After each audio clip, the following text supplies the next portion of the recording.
продолжаем исполнять песни Высоцкого, и следующие участники нашего концерта. Давайте я еще скажу, в нашей библиотеке есть книга Туманова, о которой говорила Марина, «Воспоминания Тумановой». Там есть глава, посвященная Владимиру Высоцкому.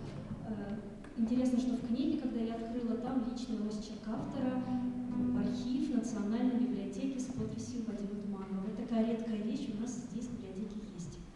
Ну что же, а следующие участники нашего концерта — это студенческий клуб «Причал» и первая на сцене Ярослава Осипова. Пожалуйста, встречайте.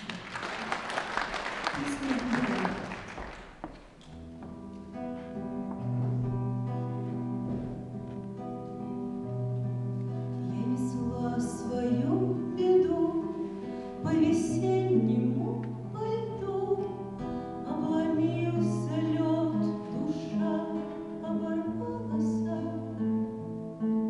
камнем под воду вошла, а беда хоть тяжела, да за острые края задержалась, да за острые края задержалась.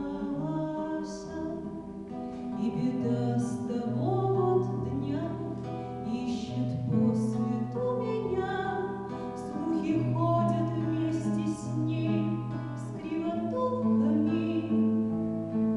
А что я не умерла, знала голая ветла, да еще перепела с перепелками, да еще перепела с перепелками.